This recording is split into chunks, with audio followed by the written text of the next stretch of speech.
Ballavi questa canzone? Vagamente. Vagamente. Qual è la tua canzone preferita, Elio? Ma andiamo col tempo in là. L'ho cantata giusto, guarda, la settimana scorsa, una addirittura in tedesco. Sì? Perché vidi un film che si chiamava La canzone è finita. Sì. Da ragazzo. Das Lied ist Haus. Ja. E l'ho incisa. No, giura, hai inciso. La devi venire a fare da noi. Ma è una delle più belle.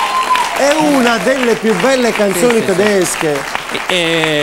Sag nicht warum ich sì, quella lì, è una meraviglia, non chiedere perché me ne vado. Ecco, e l'ho incisa imitando un po' tutte, dalla Zara Leander alla Hildegard Neff e alla, come si chiama, alla Zara Leander, La Leander. Zara Leander, no, ma Zara Leander. Sì. La Leandersen, ma quella che mi riesce meglio è la, perché ha la voce bassa e vado giù nelle note molto basse. E la imiti proprio. Sì. Frag nicht warum ich gehen, nicht warum. Infatti, in questa io sto facendo una trasmissione molto carina in radiofonia, Hollywood Party, che la executive producer è Silvia Toso, figlia di un attore famoso che si chiamava Otello. Ecco, Toso, benissimo. E le richieste più importanti da parte dei giovani sono conoscere le voci del doppiaggio di allora, cioè tornare indietro. Sapessi come sono indignati quando vedono i film in bianco e nero ridoppiati. Ma io ricevo delle lettere, sai, mi dicono, è ingiusto. Poi mi chiedono, mi hanno telefonato, per favore, chi doppiava Claude Renzi in Casablanca? Io, il signor Pettinelli, Chi doppiava la signora Bergama in Casablanca? Giovanna Scotto, come mai non la Lidia Simoneschi? E che ne so?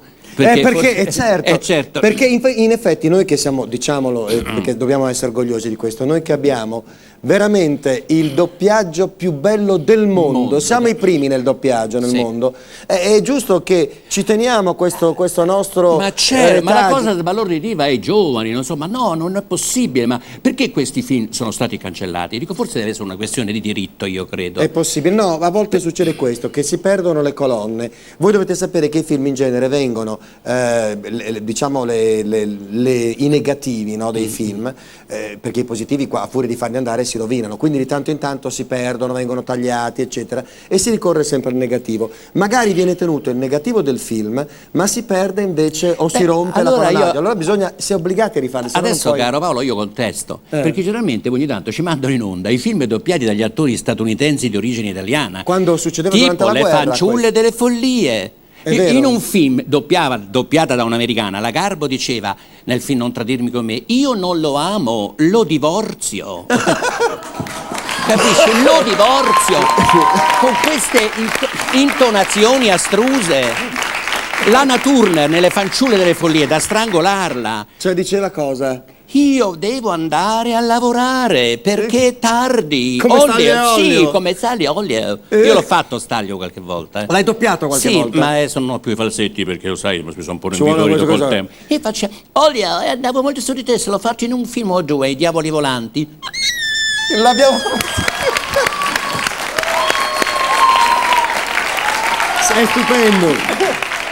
Ma perché no, attenzione, i film che tu vedi doppiati dagli attori americani sono quelli che durante la guerra non si potevano doppiare perché non c'erano i cosi e venivano doppiati direttamente in America da gente che abitava là, da magari due generazioni. Adesso abbiamo fatto delle ricerche perché oltretutto tu dovresti imitare un giorno qui una persona importante, la moglie di Carla Giuffre, che è la figlia di Giulio Panicali. Guarda, ti può dire proprio, allora, dei re del doppiaggio. Goffredo Alessandrini pare che sia stato quello che abbia importato il doppiaggio in America. Poi c'era qualche addetto d'ambasciata che per fare uno straordinario andava davanti alle GU e doppiava, capisci, in una maniera orrenda. E quindi abbiamo questi doppiati italiani. Esatto. James Stewart infatti molto spesso era doppiato. E invece poi dopo nel 1945 si è formata la CDC, poi sono sorte altre cooperative, addirittura dove c'erano anche degli attori. La Odi, non so, la Garbo qualche volta è stata doppiata anche dalla Proclaimer. Sì, certo.